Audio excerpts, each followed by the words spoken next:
J'ai l'impression que nous vivons dans une société où tout va toujours plus vite, qu'on nous pousse toujours à tout faire et à tout avoir rapidement.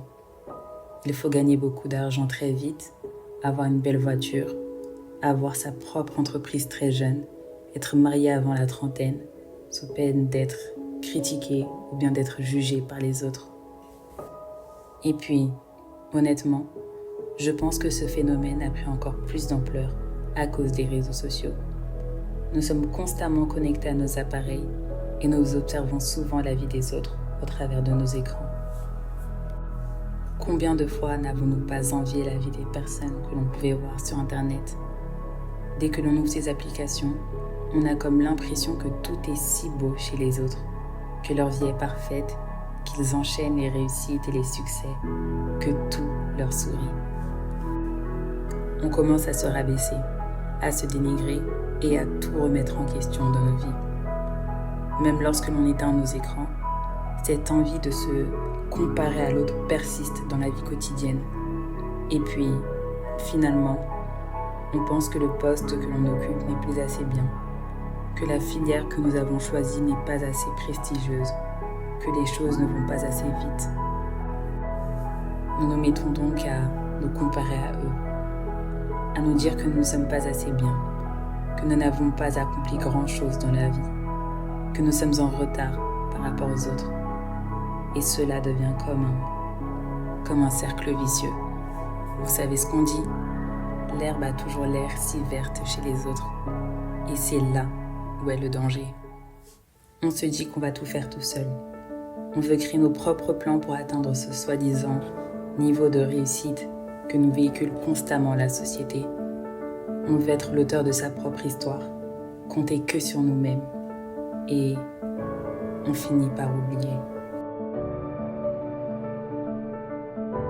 Oublier que nous ne pouvons pas tout faire tout seuls. Oublier notre propre identité. Oublier que nous servons un grand Dieu, dont le nom est Yoshua. Oublier qu'il a un plan pour chacun de ses enfants. Parce que oui, Yoshua a un plan pour nous. Dans Jérémie 29, verset 11, il est écrit « Car je connais les projets que j'ai formés sur vous, dit l'Éternel, projets de paix et non de malheur, afin de vous donner un avenir et de l'espérance. » Il nous connaissait avant que nous soyons dans le ventre de notre mère. Il nous connaît mieux que quiconque et il sait ce dont nous avons besoin.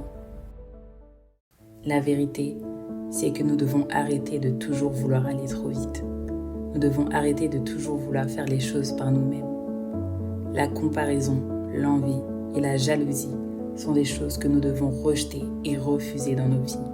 Nous devons continuer à faire confiance au Seigneur, continuer à croire en lui et en sa parole. La vie est un long chemin. Tu vivras beaucoup de choses au cours de celle-ci et tu passeras notamment par plusieurs étapes. Mais ce que tu dois comprendre, c'est que ce chemin, tu ne le traverseras pas seul, puisque Yoshua est là. Il va te former tout au long de ta vie et cela est un long processus. Mais c'est nécessaire pour te permettre d'être fondé en lui. C'est pour cela que tu dois passer par plusieurs étapes. C'est pour cela qu'il prend son temps avec toi. Tu es son œuvre et tu dois être fondé et formé avec soin. Je ne sais pas ce que tu traverses ou ce que tu vis actuellement, mais ce que je peux te dire, c'est que Jésus est fidèle et qu'il ne t'a pas abandonné. Continue à croire en lui. Accroche-toi à lui. Parle-lui de tout ton cœur et de toute ton âme. Il saura te donner ce dont tu as besoin. Ce qui est sûr, c'est que le temps de Yoshua est toujours le meilleur et qu'il a un plan parfait pour toi. Alors, fais-lui confiance, les yeux fermés, et tu verras de quoi est capable Yahweh.